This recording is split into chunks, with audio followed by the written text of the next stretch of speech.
say where you verbally and emotionally abused your employees last campaign. How do you feel about that? Well, I think that there are many people who have worked with me who like me. I think that I have gone quite a few times in my career in the office, and if anyone hasn't ever had those moments, then perhaps, I could act.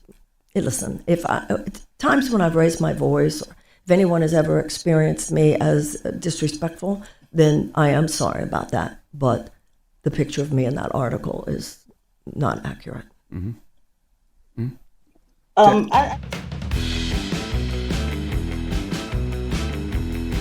Welcome to the Conservative Poet with me, Amania. Happy that you're here today. So we're talking today a very interesting conversation that I want to have. As you all know, Vivek Ramaswamy and Larry Elder were recently on the Breakfast Club. And I decided, well, I wanted to see how the Breakfast Club crew treats other people on their show, being that they treated Vivek Ramaswamy and Larry Elder so poorly and so disgracefully and so disgusting and so disrespectful. So I wanted to see, is this their style? Is this what they do? Because I'd never really listened to the Breakfast Club. And so you ask the universe and the universe will deliver. So it came across my feed that they had an interview with Cornel West, and they also had one with Marianne Willamson. Now, all four of the people we talked about are running for president. Now, Larry Elder and Vivek Ramaswamy are Republicans. They are conservatives. And Marianne Willamson is a Democrat. And Cornel West, I believe he is green, independent, I suppose. And so I wanted to see, how is it that they treated the other people on the show, being that they treated Larry and Vivek the same, disrespectfully. And so I watched the Cornel one. This video is not about Cornel. This one is about Marianne Willamson. But the Cornel one, I will do that one as well, but they did treat him cordially. And so for the Marianne Willamson one, I didn't watch the whole thing. I watched about a minute of it, and I says, you know what? I'd like to react to this raw as I watch the whole thing on tape. So I stopped myself from watching it, and so now we're going to watch it. And so, of course, I always have technical difficulties. So this is my second time trying to record this. So thus far, I've watched about 10 minutes of it. So hopefully I can still remember the good zingers that I had. And I pray to God that I don't have to re-record this again, because I seriously might just break this computer. I just might break it.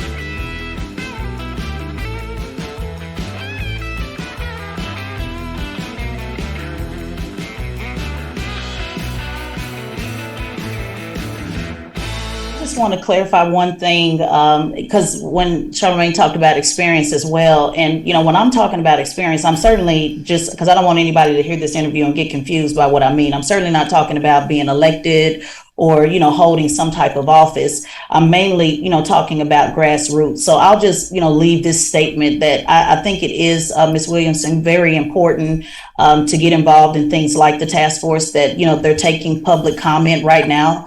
Everyday citizens, they're putting their their faces and names, in black and white to say how they feel. And so when you talk about a bully pulpit, I think that's a great way to start. And so when we look at what Kamala Moore is doing, as the chair of the Reparations Committee in California, a city you once lived in, or state you once lived in, and a state you once ran in, I think it is critically important, to get your position on the record, because as these things happen on the state level, they obviously can happen on the federal level. And so that's very important to me, to see what can we do with our voice now. And so if everyday citizens can do it, if they can take out time, to go down and do a 5-minute testimony, many of them have been doing it electronically online. I think it's very important for any candidate running for president of the United States to do it as well. Yeah, I hear that. And So this is my third time watching this woman interview style. And what I've picked up is that she's got one point for each interviewer. She's got one thing and that's it. She came with one thing. And she's going to beat that down with a hammer until she can get it, until she can get what she wants out of it. We saw it with Vivek, we saw it with Elder, and we're seeing it now. The only difference now is in her tone and in her approach. It's a little bit more easier here than with them. So she's still coming because she wants the answers that she wants, and she's like a dog with a bone. She just won't let that be. Even though this woman has said, what she's going to say on the subject, and she might just repeat the same thing here again. But again, for you, Miss Madame, it's what experience do you have? What kind of grassroots have you done? What have you done on the ground is really where she's at with this. So. I appreciate that. I also think if you've been writing books about the subject that have sold to millions of people for decades, starting in the late 90s, your voice has been heard as well. Also, I have founded nonprofit organizations, including an organization called Project Angel Food, which is where a lot of my work was when I was in California, which has served over 16 million meals now to homebound people. It began as feeding people who are homebound with AIDS and HIV. But now anyone with a critical illness. So I think everybody contributes on the level that they can, uses the voice, whether it's on a podcast. I think we're all contributing to a larger conversation. Everybody does what is theirs to do. Yeah, I think Ted is talking specifically about reparations, but like you said, you've written books. So that is I was writing about reparations in 1998, my first book. Oh, sure. So. And I'm not minimizing that. I'm just, I understand what you're saying. Everybody. I'm certainly not minimizing that. Well, I don't live in California, and I haven't lived in California for years. So I think my strolling into California to say something in a public comment section on California when I'm not a citizen of California. But I do think I understand what you're saying. I'm not minimizing what you're saying. There's task force everywhere, and people are commenting everywhere, even in California. I'm just saying, there's things happening now on the local and the state level that I would like any candidate, not just you. And it's not minimizing you and your books and all of the things that you wrote. I'm just saying when we criticize candidates for being lip service, those are one of the things that I always ask for. What are we doing? Well, is there another president? Is there another presidential candidate talking about reparations right now? No, I criticize them just as well, ma'am, even worse. Yeah. But I'm still going to ask you the questions. and I think running for president is a way that you are contributing to the political commentary. So I think by running for, how do you feel about politicians like Senator Fetterman coming out about their depression? I wouldn't have anything to say about that. He's I certainly supported him in his run. I was glad that he won, and I don't have anything to say about that. God bless him. I know your past comments about depression came back. We said I lived through periods of time that by any means today would be called clinical depression, but even that's a scam. Well, when I said it was a scam, I was speaking, I'd like to clarify that. Certainly use of psychotherapeutic drugs has a function in many people's lives. Yes. And we know, for instance, with the opioid crisis, that there had been predatory behavior on the part of pharmaceutical companies We have 500,000 people who have died of that opioid crisis. So even though painkillers should exist, there was a push that every American recognizes now, Purdue Pharmacy, Sackler family, etc. My point had to do with the fact that pharmaceutical companies, there has been, I believe, behavior. I don't think it should be considered outrageous to point out that Americans are over-medicated. Yeah, there's other holistic measures. Pardon? There's other holistic measures. There's other holistic things you can do other than just saying, hey, Absolutely, put and of them on course meds. you've written about this. You've talked about this, and it shouldn't. And yet this is an example of where you cross the line into anything that big pharma doesn't like. Yeah. Now, we recently celebrated, 420? Yes, yesterday. And there's a lot of people. Do you smoke? I see you snap your hands. Do you smoke? Have you smoked before? I look at the year I was born. So you smoke, okay? All right, just asking. Hippie. Yeah, yeah. So you smoke, but now it's legal, right? And I was gonna ask, with so Not many people. legal. No, it on a wasn't federal legal. level. Yeah, it's not legal. No, it wasn't legal. No, I didn't say back then. I'm saying now it's legal in certain states. You Yes, can smoke. It's yes. decriminalized. What's your thoughts on so many people that are still in jail for it with so Okay. many different places? This is that actually a decriminalized? very serious topic. When you were asking before what would I do immediately, I would deschedule marijuana. I would deschedule cannabis from my Schedule I drug. Those people, all nonviolent drug offenders, should be allowed out of jail. That's right. And their records should be expunged. And we should end the war on drugs. And period.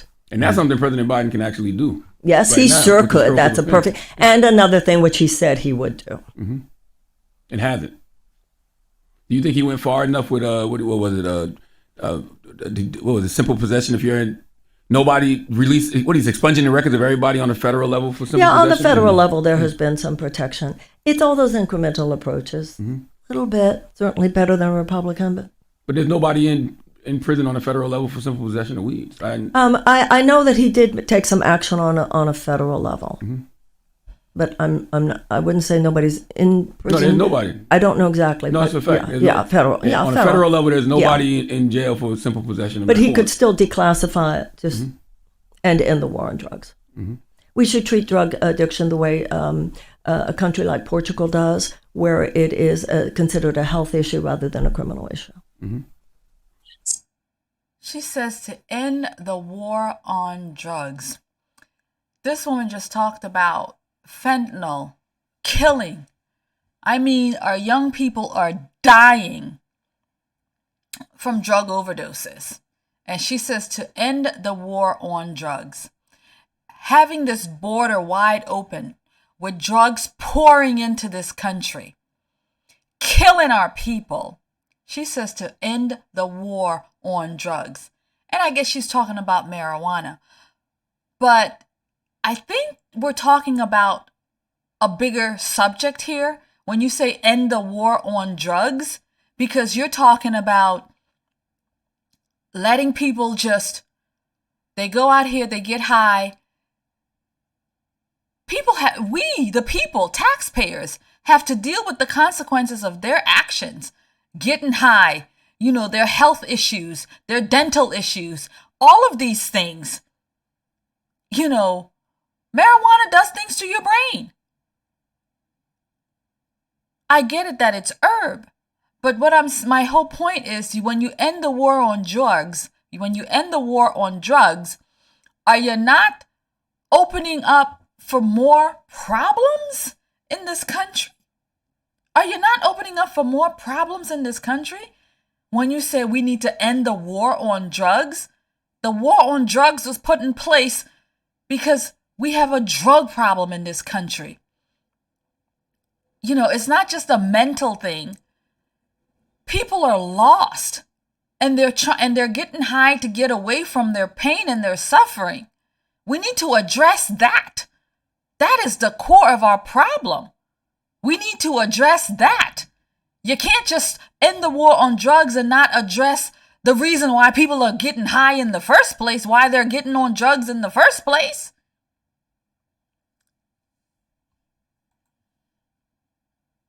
So, speaking of a health issue, one of the other things that people, bring up a lot when they talk about you is your comments on illness and how illness was an illusion, and that AIDS patients was a physical manifestation of sin. Is that correct? Or would you like to clarify that? I would be glad to clarify that. Thank you.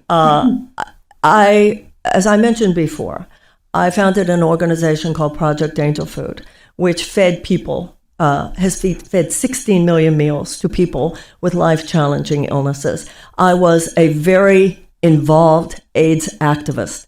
The last thing I ever told the thousands of people with AIDS and other critical illness that I have worked with is that their disease wasn't real, that they got it because they didn't pray enough. Illness, that one line that you just took out of context, and I know those are on the talking points, take them out of context. When I said that that issue of illusion, I said it the way Buddha says it, the way Einstein says it. You know, President Biden has probably stood up in church thousands of times and affirmed his faith in the virgin birth.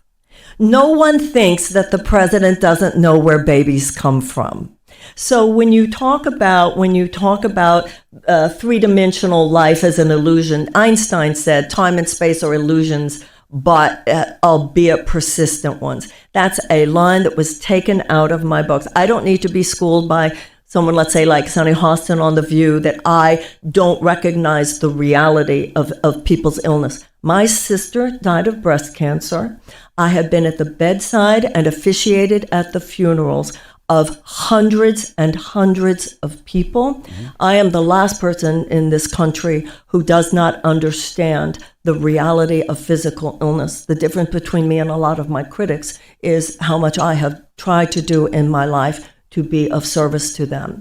As far as saying sickness is a sign of a psychic scream, what therapist wouldn't say that? What therapist would? This is 2023. This is not 1984. The idea of the body-mind connection, that physicality and the emotional life and the screaming inside, the idea that this is seen as some kind of a fringe comment is an example of where our system just seeks to peripheralize those who do not find convenient to have in the conversation. Did Sonny use that against you? Did Sonny? Yeah, okay. And the ladies of The View don't like me this year. No, they don't like it too much. Huh? Yeah, they were bringing that up a lot. That's why I wanted to, hear your. Thank you. It's because you're challenging their president. Challenging their club. It's not just their president. It's their club. It's their club. And I think that Democrats, those of us who are Democrats particularly, that we need to break free of this codependent relationship with the DNC. We're all supposed to just line up. How can a party that claims to be the conduit for and protector of democracy, which it needs to be, particularly at this time, be so wary of real democracy? Real democracy, let other people in who have voices. At a time like this, with the fascists at the door, this is not the time to limit the conversation. This is the time to say, you have a good idea, you have a good idea, you have a good idea. Anybody have any good ideas? That's how creativity happens. We got the fascists at the door. You got any ideas? Got any ideas? What do you think would win? What do you think might win? Not, oh no, we cannot go there because they have decided. Is that the mentality that you think hurt somebody like a Bernie Sanders in 2016? Pardon, what about Bernie? You think that's the mentality that hurt like a Bernie Sanders in 2016? Duh. Yeah. Hello, and two in a row. And it wasn't just a mentality that hurt him. His candidacy was suppressed, and nefariously so, and everybody knows that.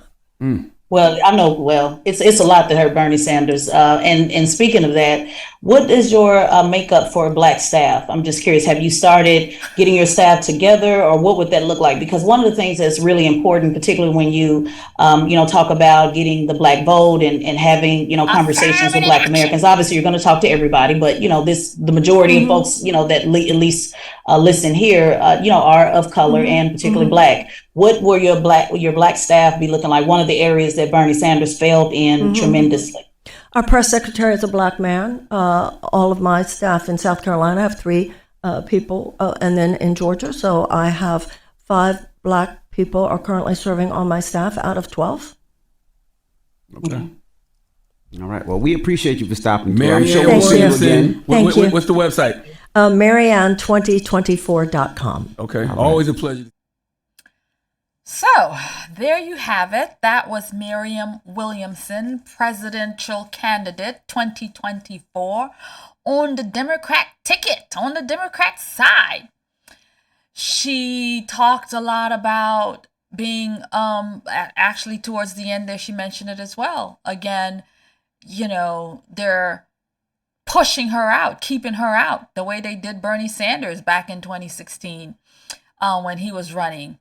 And so they are the party of democracy, but yet they are silencing the opposition in their own party, from what she's saying. And we know what they're doing with President Trump on the other side. They've got indictment after indictment after indictment after indictment after indictment for Trump. But for them, they're silencing them. What if she really became a threat, was really grabbing I don't think she's getting anywhere with her campaign. I don't think any of them are. Kennedy seems to be doing a lot of talking. He's got a lot going on. We're seeing him, but most of it, he's being censored. They don't want him. They don't want people talking to him. They don't want him getting his message out there. Again, the party of democracy, shutting down their own. But again, look at what they're doing to Trump. Indictments. Trying to lock up their opponent. Fascism, as Charlemagne would say. Fascism is coming at our door. And she said it, we've got fascism at our doorstep. Florida, DeSantis, fascism at our doorstep. Trump, DeSantis, fascism as our doorstep. But it's their party that is silencing people on every level.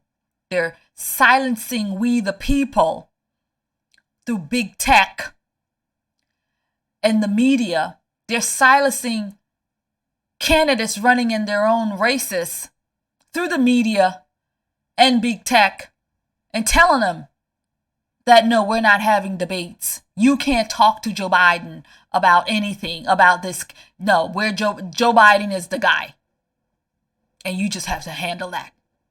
We're not having debates, even though we have candidates to debate.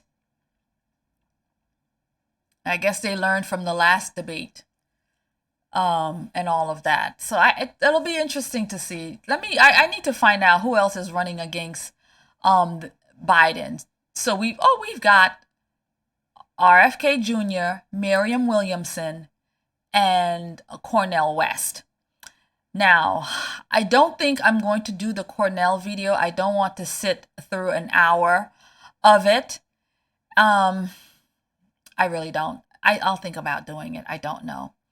But I would be interested to see if the Breakfast Club does an interview with RFK Jr., who is another Democrat candidate. I'd like to see how that conversation goes. So that's going to be it for this video. I thank you all for watching, sharing, and I'm going to have shorts, some of the cliff moments of this interview, and I will probably have a shorter version as well, maybe of a good clipping of it. And so, but it was an interesting talk. But the reason I did this video, as I said, was to compare how Marianne Williamson was treated by the Breakfast Club and how the other candidates, Vivek and Larry Elder, were treated by this crew. And I have to say, it was night and day, this interview style. Tezlyn Figario did push Williamson a little. She had her teeth, her teeth on the bone, but it was very professional, a little bit more professional than what she did with the other two guys. So maybe that's her style. I don't know, but she really needs to work on it because not good at all. But, maybe that's just the way she does things. I don't know, but she was decent today with Marianne Williamson, I have to say. And she was also decent with Cornel West. And from what I understand, they know each other. They have a personal relationship, obviously. So she was pleasant with him. But in any event, I think that, again, she was very rude to the other people, and she was not so rude in this taping with Miriam. She even said good morning, and she smiled a whole lot. She even laughed a few times. Wow, who knew Pitbull Figaro could laugh or smile or even say good morning? I'll see y'all in the next video.